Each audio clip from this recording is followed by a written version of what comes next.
Hello. जय electrohomoeopathy में आपको अपने चैनल पे तहे दिल से स्वागत करता हूँ। आज हम जानेंगे फेरिंजियल एब्सेस के बारे में कि फेरिंजियल एब्सेस होता क्या है, उसके लक्षण क्या होते हैं और उसकी किस कारण से होता है।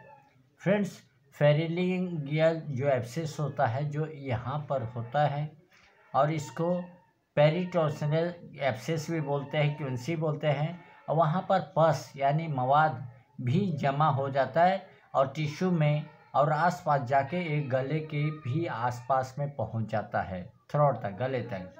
और इसको ज़्यादातर हमारे शरीर में टॉन्सिल के रूप में रूपांतर होता है जो कि गले तक होता है और धीरे धीरे हमारे गले से लेके यहाँ तक का तकलीफ बढ़ते रहता है और इसके बहुत सारे लक्षण पाए जाते हैं। फ्रेंड्स, लक्षण है कि हमारे गले में बहुत ज़्यादा दर्द होगा, उसमें एक ही जगह पर दर्द होगा और हमको खाने पीने में भी तकलीफ़ होगी और ज़्यादातर वह दर्द होते होते पूरे शरीर पे फैल सकता है। दूसरा है खाने में निगलने में तकलीफ़। देखिए फ्रेंड्स, कोई आइसक्रीम खा के निकलता है, कोई रोटी खा के निकलता है, कोई केला खा के निकलता है, यानी स्वॉलोइंग।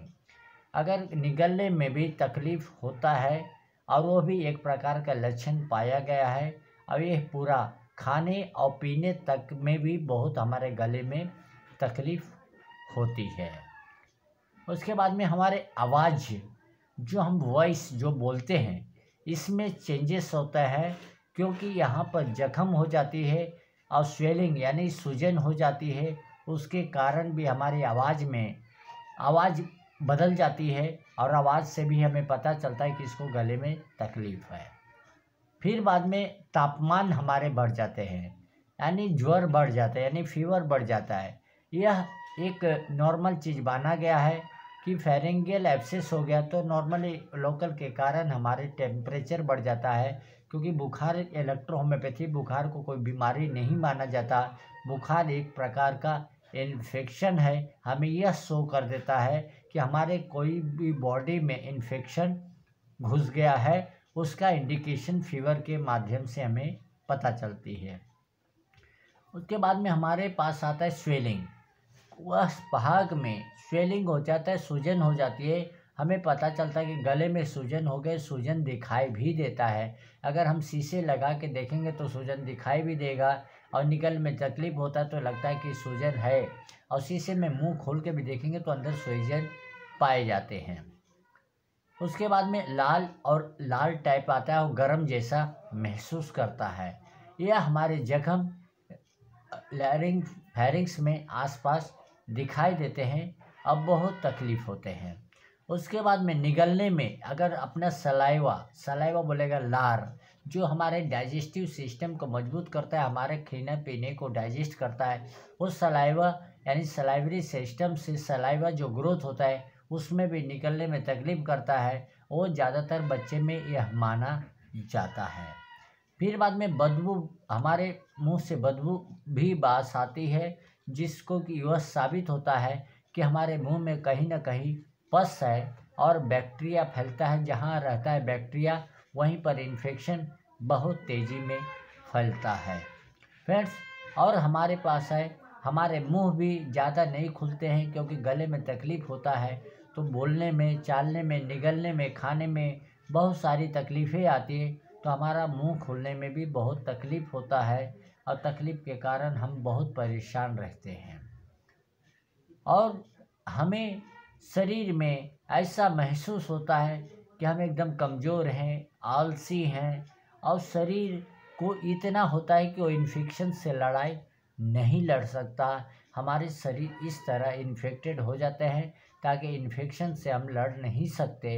इसके लिए हमारे शरीर वो इन्फेक्शन जो हमारे इम्यूनल सिस्टम हो रहती है वह कमज़ोर हो जाती है। तो ये थे लक्षण। अब जानते हैं कारण। फेरिंजियल एब्सेस जो है यह ज़्यादातर सीरियस कॉम्प्लिकेशन में होता है, गले में निकलने में तकलीफ़ होता है और गहरापन से गर्दन तक भी पहुंच सकता है।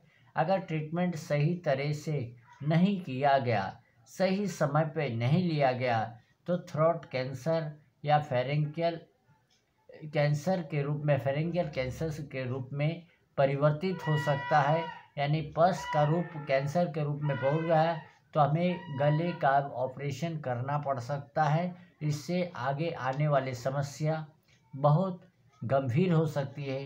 तो आज सभी भाई जो हमारी वीडियो देख रहे हैं तो आशा करते हैं कि पानी गर्म का हमेशा इस्तेमाल करें।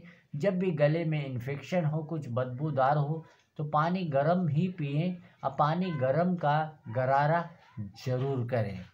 और जैसे नमकीन और मीठा एक साथ बिल्कुल ना खाएं। रात में किसी किसी की बॉडी ठंडी चीज़ एक्सेप्ट नहीं करती है तो ठंडा चीज़ न खाएं, रात में न खाएं।